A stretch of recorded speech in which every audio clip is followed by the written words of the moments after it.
Chapter number 4 के हम most important question देख लेते हैं जो कि आपके बोर्ड एग्जाम के लिए बहुत ही ज़्यादा कारगर साबित होंगे। सारणिक डिटर्मिनेंट्स है आपका चैप्टर नंबर 4, ठीक है।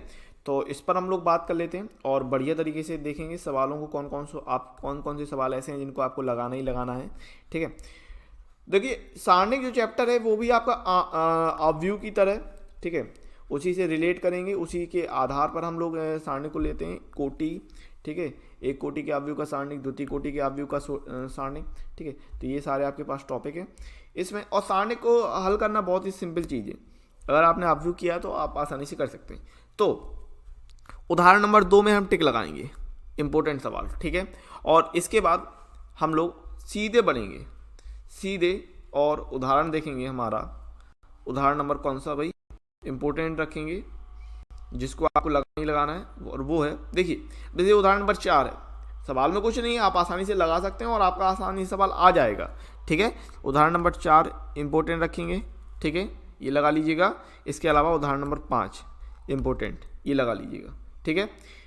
इंपॉर्टेंट है, मोस्ट इंपॉर्टेंट है उदाहरण नंबर 5। तो भाई प्रश्नावली 4.1 की बात कर लेते हैं। अब देखिए 4.1 की बात करें तो सारे ही सवाल इंपॉर्टेंट, क्योंकि यार सवालों को लगाने का इसमें कुछ है ही नहीं ना, सारे ही सिंपल सवाल हैं, छोटे छोटे से सवाल हैं।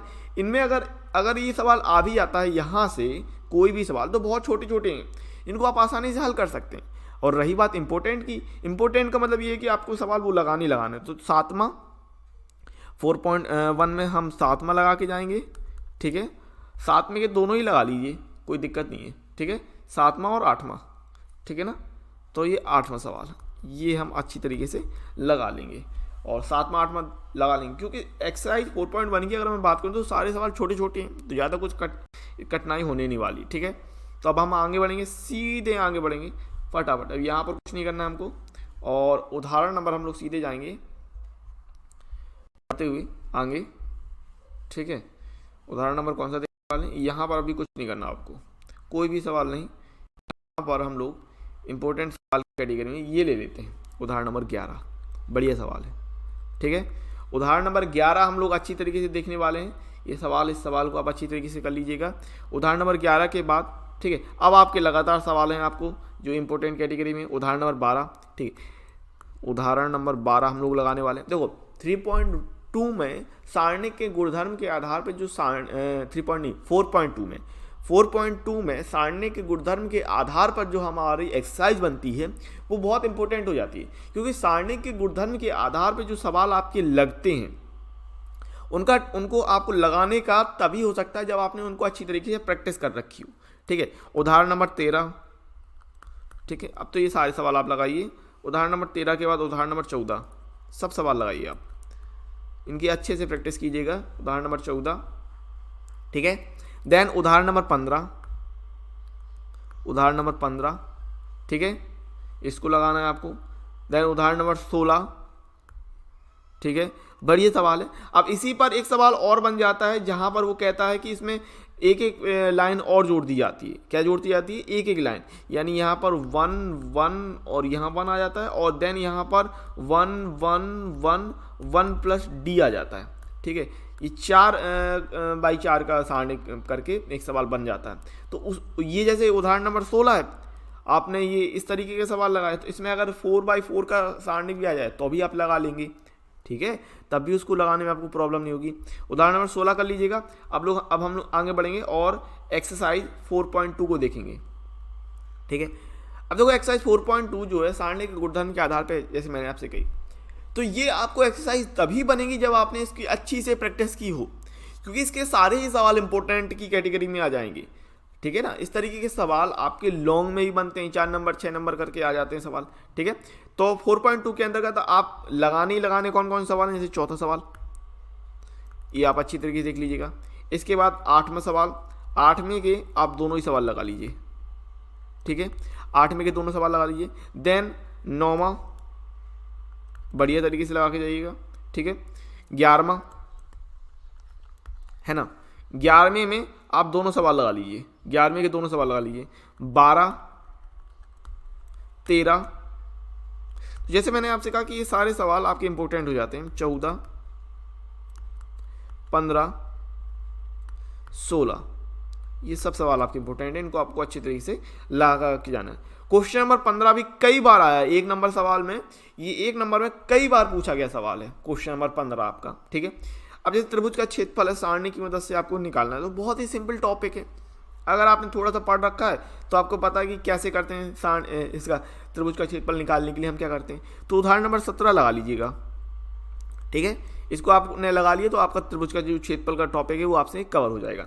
अगर मैं बात करूँ एक्सरसाइज, तो जरा आप देखो एक्सरसाइज में क्या है यार, छोटी सी एकदम एकदम हल्की फुल्की सी नन्ही मुन्नी सी एक्सरसाइज है, बिल्कुल छोटी सी एक्सरसाइज है, तो इसमें ज़्यादा कुछ करने के लिए है नहीं। लेकिन सवालों को आपको देखना है तो क्वेश्चन नंबर 2 लगा लीजिएगा, ठीक है।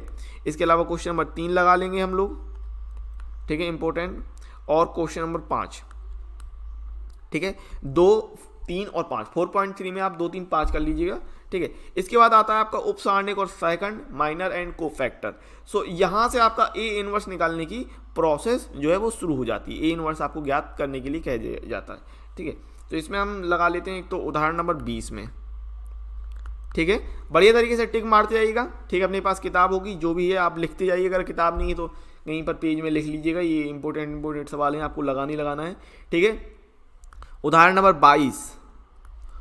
22 फटाफट भैया टिक मारिए। अब आगे बढ़ेंगे सीधे हम लोग एक्सरसाइज 4.4 में। एक्सरसाइज 4.4 में आपके पास ज़्यादा कुछ करने के लिए नहीं है, उपसारणिक और सेकंड निकालना है। इसके बारे में हमने उदाहरण नंबर 20 और 22 में बात कर ही ली है, लेकिन फिर भी इसमें हम एक सवाल कर लेते हैं। कौन सा? 5वां बहुविकल्पी, बस, ठीक है ना। बस आगे बढ़ेंगे तो आव्यूह के सेकंडज और व्युत्क्रम, ठीक है। यहाँ से इनवर्स निकालने की बात आ गई, और इसमें हम लोग उदाहरण नंबर 23 लगा लेंगे, ठीक है। उदाहरण नंबर 23, देन हम लोग उदाहरण नंबर आगे बढ़ेंगे, ठीक है। सीधे आगे बढ़ते जाएंगे फटाफट। उदाहरण नंबर 24 लगाएंगे, ठीक है। उदाहरण नंबर 24, ठीक है ना। उदाहरण 24 के बाद उदाहरण नंबर 25 लगाइए आप फटाफट, इंपोर्टेंट लगाइए उदाहरण नंबर 25, ठीक है। उदाहरण नंबर 26, 23, 24, 25, 26 ये उदाहरण आपको कर लेने हैं, ठीक है ना। उदाहरण नंबर 26। इसके बाद हम लोग एक्सरसाइज 4.5 में पढ़ेंगे। तो देखो आपने उदाहरण नंबर 23, 24, 25, 26 लगा लिया, तो अब एक्सरसाइज आपसे आसानी से बन जाएगी। इसका मतलब यहाँ पर एज यूजुअल बहुत ज़्यादा इंपॉर्टेंट सवाल नहीं है, क्योंकि आपका टॉपिक क्लियर है। उदाहरण नंबर 23, 24, 25 की मदद से, 25, 26 की मदद से उदाहरण नंबर 23, 24, 25, 26 आपको कर लेने हैं। देन हम लोग एक्सरसाइज 4.5 के कौन से सवाल लगाएंगे? हम लोग लगा लेंगे 14, 17, 18, ठीक है। एक आप ये 14, इसके बाद हमारे पास 17 और 18, ठीक है। ये सवाल लगा लेंगे इंपॉर्टेंट, ठीक है। 14, 17, 18 ये सवाल लेंगे। फिर सारणिकों के और आव्यूहों के अनुप्रयोग। अब अनुप्रयोग में क्या है भाई? एक्स वाई जेड वाली वैल्यू ज्ञात करने वाला सवाल, ठीक है। तो जिसके अंतर्गत यहाँ पर अब ये भी आपका टॉपिक सेम है, ठीक है। इसमें सवाल आपका एक ही है, एक ही टॉपिक, और इस एक्स वाई जेड की वैल्यू पर आधारित मैंने आपको एक डेडिकेटेड वीडियो बनाया है मात्र 10 मिनट का, कि एक्स वाई और जेड की जो वैल्यू करने के लिए आपका लॉन्ग में, यूपी बोर्ड में तो भैया 8 नंबर का आता है सवाल, ठीक है। यूपी बोर्ड में 8 नंबर का आता है, और जहाँ तक मैंने सुन रखा है यूके बोर्ड में 6 नंबर का आता है। क्या मैं सही हूँ? ठीक है, बता दीजिएगा। राजस्थान आरबीएसई, राजस्थान बोर्ड वाले, एमपी बोर्ड वाले, आप लोग बताइएगा लॉन्ग में कितने नंबर का सवाल आता है, ठीक है। यूपी बोर्ड में आपका 8 नंबर का आता है, ठीक है ना। और उदाहरण नंबर 28 लगा लेंगे। एक्स वाई जेड का मान ज्ञात करने के लिए ये आपका मोस्ट इंपोर्टेंट सवाल है, ठीक है। ये ज्ञात कर लीजिएगा, बढ़िया तरीके से लगा लीजिएगा इस सवाल को, ठीक है। एक्स का मान 1, वाई का मान 2 और जेड का मान 3, ठीक है। आपका मैं कह सकता हूँ 50% चांसेस रहते हैं कि सवाल एक्स वाई जेड में जो आएगा वो बहुत ही सही ही होगा, और उसका जो एक्स वाई जेड के मान होंगे वो एक पैटर्न में होंगे, जैसे 1 2 3 करके आ गया, ठीक है।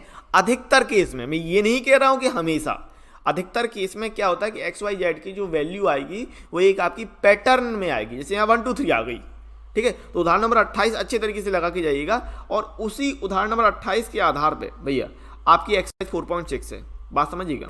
तो 4.6 में आपको एक्स वाई जेड निकालने के लिए ढेरों सवाल दिए, तो चाहे जितनी प्रैक्टिस कर लो। तो इसमें मैं इंपॉर्टेंट कौन से सवाल चुन सकता हूँ कि जो आपको लगाने, तो वो आप कर लीजिए 13, 14, 15, ठीक है। ये सवाल बढ़िया तरीके से कर लीजिएगा, 13, 14 इनको लगा लीजिएगा आप, और 15, ठीक है, ये सवाल लगा लीजिएगा फटाफट, ठीक है। अब हम आगे बढ़ेंगे और विविध उदाहरण को देखने वाले हैं, ठीक है। तो विविध उदाहरण के अंतर्गत हम लोग ज़्यादा नहीं इसमें करना, सिर्फ एक सवाल, उदाहरण नंबर 32, ठीक है भाई, उदाहरण नंबर 32 लगा लीजिएगा, बढ़िया सवाल है, अच्छा सवाल है, ठीक है। तो इस सवाल को अच्छी तरीके से देख के जाएंगे और अब हम सीधे बढ़ेंगे विविध प्रश्नावली के अंतर्गत, ठीक है। विविध प्रश्नावली को देखने वाले हैं हम लोग कि विविध प्रश्नावली में आप कौन सा सवाल लगाने वाले, विविध प्रश्नावली, ठीक है। सो विविध प्रश्नावली में बढ़ते हैं और विविध प्रश्नावली के अंतर्गत हम लोग क्वेश्चन नंबर 5 देखने वाले हैं, ठीक है। क्वेश्चन नंबर 6 लगाने वाले हैं, हल करने वाले हैं, सॉल्व करने वाले हैं इसको, इंपॉर्टेंट सवाल में, ठीक है। इसके बाद क्वेश्चन नंबर 9 फटाफट टिक मारिए, फटाफट 9वां 10वां ये करके जाएंगे हम लोग रिवीजन में, एक्सरसाइज में 11वां 11 12 फटाफट 13, क्वेश्चन नंबर 13, ये सारे सवाल आपके इंपॉर्टेंट हैं, इनको आप बढ़िया तरीके से देख के जाइएगा एक बार, ठीक है। क्वेश्चन नंबर 15 बेहतरीन वाले सवाल, ठीक है। इसके बाद ये आपका आ जाता है बहुविकल्पी सवाल, तो इनको आप देख लेंगे 17, ठीक है।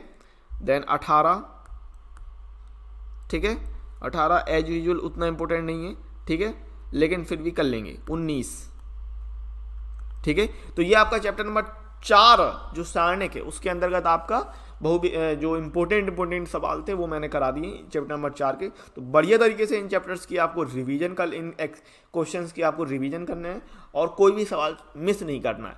अब एग्जाम इतने पास हैं और हमारे पास कम समय है, 20 से 25 दिन का जो भी समय है, और एमपी बोर्ड के तो फिर 3 ही तारीख को पेपर है, तो आपके 3 दिन बचे हैं। तो इस आधार पे आपको जितना हो सकता है रिवीजन पे ज़्यादा ध्यान देना है और कोई नई चीज़ नहीं सीखना है, ध्यान रखिएगा इस बात को, कोई भी नई चीज़ आपको नहीं सीख के जाना है। जितने मैं इंपॉर्टेंट सवाल लगवा देता हूँ इन्हीं को कर लीजिएगा, इससे ही आपका अच्छे से फंस जाएगा।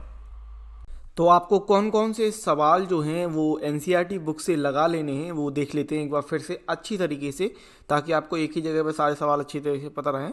सो most important question tick for chapter number 2 determinant सारणिक, ठीक है। तो इसके अंतर्गत आप लोग उदाहरण कौन कौन से लगा लीजिए एनसीईआरटी बुक से। क्वेश्चन के अंतर्गत क्वेश्चन नंबर 2, 5, 11, 12, 13, 14, 15, 16, 17, 20, 22, 23, 24, 25, 26, 28, 32, ये तो आप उदाहरण लगा के जाएंगे। इसके बाद एक्सरसाइज प्रश्नावली 4.1 का आप क्वेश्चन नंबर 7 और 8 लगा लीजिए। प्रश्नावली 4.2 एक्सरसाइज 4.2 के अंतर्गत आप क्वेश्चन नंबर 4, 8, 9, 11, 12, 13, 14, 15, 16 ये क्वेश्चन लगा के जाएंगे। और प्रश्नावली 4.3 एक्सरसाइज 4.3 में आप क्वेश्चन नंबर 2, 3, 5 ये लगा के जाएंगे। प्रश्नावली 4.4 एक्सरसाइज 4.4 के अंतर्गत आप क्वेश्चन नंबर 5 लगाइए। और प्रश्नावली 4.5 एक्सरसाइज 4.5 में आप क्वेश्चन नंबर 14, 17, 18 लगाएंगे। प्रश्नावली 4.6 में हम लोग आप लगा के जाएंगे 13, 14, 15। और विविध प्रश्नावली इसको बिल्कुल नज़रअंदाज नहीं करना है, अच्छे से लगा के जाना है विविध प्रश्नावली।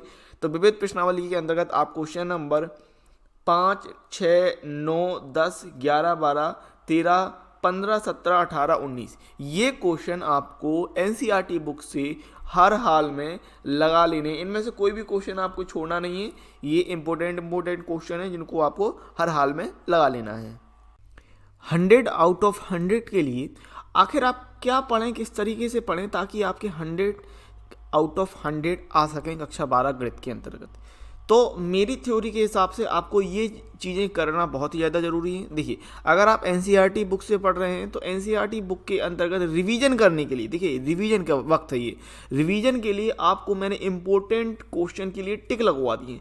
तो उस वीडियो के आधार पर आप इंपॉर्टेंट क्वेश्चन कर लीजिएगा वहाँ से एनसीईआरटी बुक से, अगर आप एनसीईआरटी बुक से तैयारी कर रहे हैं। और अगर आप किसी रेफरेंस बुक का, किसी प्राइवेट बुक का इस्तेमाल कर रहे हैं, किसी प्रकाशन का, अलग प्रकाशन का इस्तेमाल कर रहे हैं तो भी अच्छी बात है, कोई दिक्कत नहीं है। लेकिन आप अगर एनसीईआरटी बुक का तैयारी कर रहे हैं तो फिर मैंने आपको इंपॉर्टेंट क्वेश्चन के लिए टिक लगवा दिया है ताकि आप जल्दी से जल्दी रिवीजन कर सके, तो वहाँ से वो देखिए। इसके अलावा अगर आपके पास कोई क्वेश्चन बैंक है, अब क्वेश्चन बैंक क्या होता है, तो क्वेश्चन बैंक एक इंपॉर्टेंट क्वेश्चंस की बुक होती है, ठीक है। इसे यूपी बोर्ड में यूपी बोर्ड में क्वेश्चन बैंक के नाम से जाना जाता है। जो इंपॉर्टेंट क्वेश्चन की हमारे पास बुक होती है इसे यूपी बोर्ड में क्वेश्चन बैंक के नाम से जाना जाता है। इसके अलावा इसे राजस्थान में इसे आइडिया के नाम से जाना जाता है। तो अलग अलग बोर्ड में अलग अलग नाम से जाना जाता है, आप उसको जरूर पढ़ें। इसके अलावा आप अनसॉल्व्ड लगाएं, ठीक है। अनसॉल्व्ड लगाना बहुत ही ज़्यादा ज़रूरी है, यानी कि लास्ट ईयर के पेपर, ठीक है। अनसॉल्व्ड आप हर हाल में लगाएं। अगर आपके पास समय कम है तो कम से कम अभी अगर जितना भी आपका समय है तो एक पेपर तो आपको लगा के जाना ही है, ताकि आपको पता चले कि जो आपका पेपर आता है वो किस तरीके से आता है। और अगर आपके पास थोड़ा सा समय है तो कम से कम 3 से 5 पेपर आप जरूर सॉल्व करके जाएं। और जितने ज़्यादा आप पेपर सॉल्व करेंगे उससे उतना ही आपको एक्सपीरियंस होगा, आपको पता चलेगा कि पेपर किस तरीके से आता है, क्वेश्चन कहाँ से किस तरीके से क्वेश्चन पूछे जाते हैं। तो ये ज़रूरी है। तो इतना आप कर लेते हैं, और अगर थोड़ी सी आपको किस्मत अच्छी रही और पेपर आपका बहुत बढ़िया आ गया, ज़्यादा कठिन नहीं आया पेपर, क्योंकि कभी कभी पेपर बहुत कठिन दे दिया जाता है। अगर पेपर सिर्फ मॉडरेट आया या थोड़ा सा स्लाइटली सिंपल आ गया तो आपको 100 आउट ऑफ 100 आने से कोई नहीं रोक सकता। इसके अलावा ये तो कोई किस्मत की बात, अगर थोड़ा सा सिंपल पेपर हो गया, लेकिन अगर आपने जी तोड़ मेहनत करी है, झोला छाप बोरा फाड़ के मेहनत करिए, तो फिर आपको 100 आउट ऑफ 100 लाने से कोई नहीं रोक सकता। तो ये सारी मेरी एक थ्योरी है, जहाँ पर आपको ज़रूरी है कि आप एनसीईआरटी बुक में मेरे द्वारा जो इंपॉर्टेंट क्वेश्चन टिक लगाए हैं वो अच्छे से तैयार कर लें। इसके अलावा आप क्वेश्चन बैंक देख सकते हैं और आप अनसॉल्व्ड देख सकते हैं। अनसॉल्व्ड आप जरूर देखा करें लास्ट ईयर के पेपर, और वहाँ से आप तैयारी जरूर करें। खास बात जरूरी ये है कि आपने अपना सिलेबस किस तरीके से तैयार किया है, इस बात को जरूर ध्यान रखें कि सिलेबस आपको आपके बोर्ड के अनुरूप, जो आपके बोर्ड ने कम या ज़्यादा जो भी किया है उस अनुरूप आपने अच्छी तरीके से तैयारी की हो और आपके दिमाग में आपका सिलेबस जरूर हो। तो इस प्रकार से यह वीडियो यहीं समाप्त होता है। उम्मीद है वीडियो आपको बहुत पसंद आया होगा। यदि वीडियो आपको अच्छा लगता है तो हमारे चैनल को सब्सक्राइब करने के साथ साथ वीडियो को लाइक शेयर कमेंट्स करना मत भूलिएगा।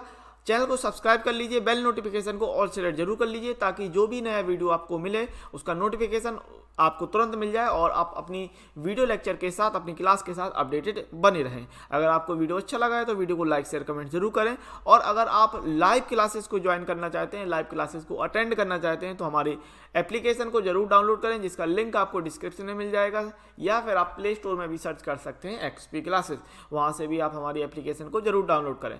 लाइव क्लासेस के साथ साथ वहाँ पर आपको फ्री पीडीएफ, नोट सॉल्यूशन और एक डेडिकेटेड व्हाट्सएप ग्रुप भी प्रोवाइड किया जाता है, ताकि जो भी कुछ आपका डाउट हो आप अपने डाउट को उस व्हाट्सएप ग्रुप के थ्रू पूछ सकते हैं और अपनी क्वेरी को सॉल्व कर सकते हैं। यदि आप हमसे जुड़ना चाहते हैं तो हमारे सोशल मीडिया प्लेटफॉर्म को जरूर फॉलो करें। फेसबुक, टेलीग्राम, इंस्टाग्राम और ट्विटर के लिंक आपको डिस्क्रिप्शन में ही मिल जाएंगे।